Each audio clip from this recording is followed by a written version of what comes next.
Hi, I'm Zandra. I'm Maddie Ng. I'm Cynthia Hu. I'm Esther Lee. I'm Xingshu Zhou, also Tiffany.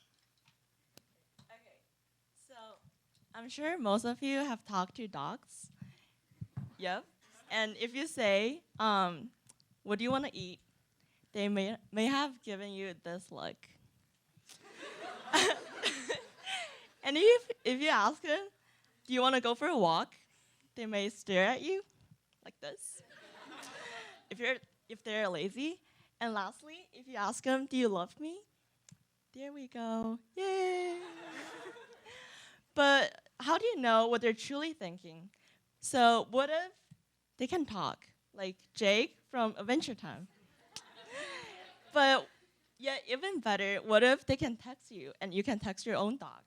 That's why we invented Text Your Dog. All right, so the domestication of dogs began about 27 to 40,000 years ago. As a result, humans and dogs have co-evolved, which basically means that through the centuries, dogs and humans have developed shared psychological and behavioral traits and patterns. And because of this, dogs and humans have developed the ability to communicate through specific nonverbal and select verbal cues. So we were thinking about the relationship between dogs and humans and how we could improve communication between us and dogs. Dogs play an important role in our society as companions and assistants, and we have the potential to better our society by improving our ability to understand each other. Okay, so a little bit about dogs and their sense of smell.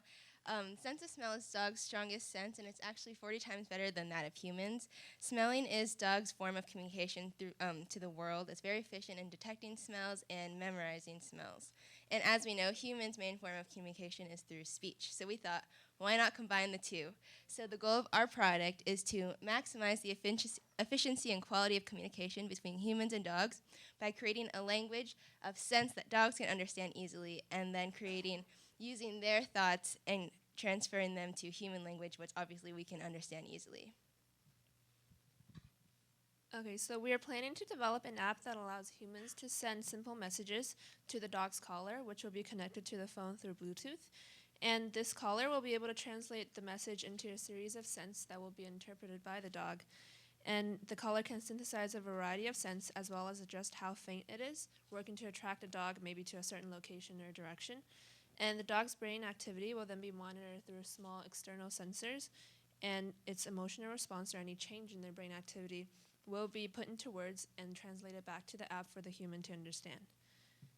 And here's a short video of our brainstorming process and how it works.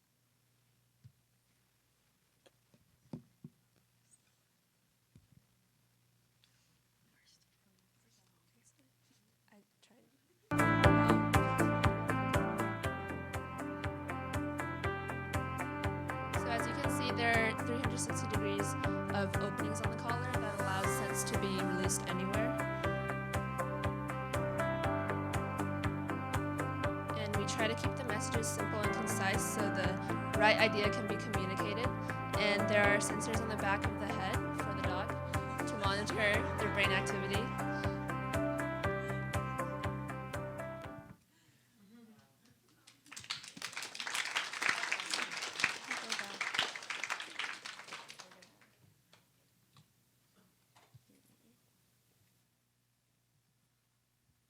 Okay, so here's an overview of the translation process. So basically we're taking messages that you want to relay to your dog and turning them into a specific combination of scents, which the dog can understand. Then we're sensing the activities in the dog's brain and transferring that back into human language. So essentially we're creating like a dog dictionary that would translate scents to messages to human language. Oh, so how exactly do dogs perceive smell? And so there are three special mechanisms in dogs' olfactory sensing process. First,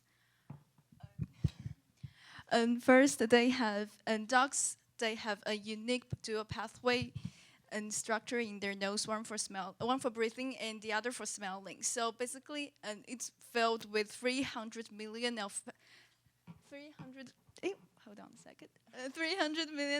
olfactory receptor cells, which compared to us, we only have like 5 million. And then the next thing is that dogs are very efficient at processing the information through cells. And the olfactory bulb in dogs' brain is 40 times larger than humans. So all this can help dogs to to distinguish, comprehend, and also remember all different kinds of cells. And third is that they have a special olfactory organ called the nasal organ. So it's on the roof of the mouth, and it can detect the hormone released by all animals, including humans. Okay, so we're gonna start going fast. So smells that dogs can detect are pheromones, and those are basically chemical combinations, usually hormones given off by both humans and animals that elicit certain emotions and behaviors. So basically, scientists have developed synthetic pheromones in order to elicit desired behaviors in dogs. For example, we have a dog appeasing pheromone, which calms your dog down. So basically, our device formulates different combinations of pheromones to relay the messages we want to tell our dogs. And Tiffany will explain what happens after that. So this is the less interesting part. Our device uses the EEG technology to detect the brain activities in dogs. And then the brain activities or their thoughts is sensed by the EEG system is translated into human languages by by the technology of the dog's collar and the phone app. So, but what exactly are the mechanisms behind this translation? So how do we create such messages? How do we create such messages made of pheromones, and how do we actually know what dogs are thinking? So here's some methods that we come up with. Through experimentations, we made observations and draw conclusions about the dog's brain patterns, and the ways based on the dog's body languages and the way communicate with their species and their owners. So we also made observations on how dogs respond to the different pheromones. Then using a functional MRI, we observed dogs' brain activities during these actions and interactions. And based on patterns found in their brain activities, we could connect specific brain activities to patterns to specific pheromone combinations and behaviors. And I know this way is probably a little tedious because all the tons of work have to do. So we come up with another solution. We also made comparisons between dogs' brain activities and humans' brain activities when exposed to the similar stimulations, and to see if there is some connections between these two species' brains. And by doing that, we could build a direct transition mechanism between dogs and humans' brain activities and their languages. So using these connections we built between pheromones, dog brain activities, and behaviors, we create a program dictionary that can efficiently translate the messages into dogs' thoughts to human languages. Okay, so quickly, questions that may arise when dealing with any sorts of emotions and behaviors in any species is that how do we know that the experience is the same for each individual? And the answer is we don't. So as of now, our developments have created an efficient way of translating dogs' thoughts and behaviors to language, but it's obviously not perfect, so that's also stuff for the future.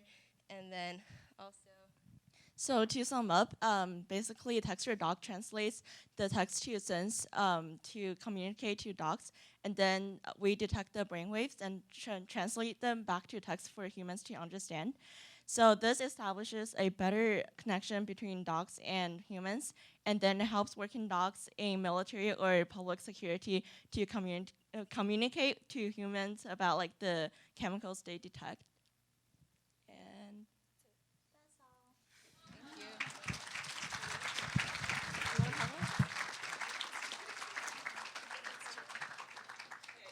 real quick, we actually made a prototype that we forgot to show, but this is basically the prototype, and this is the color, and these are the sensors.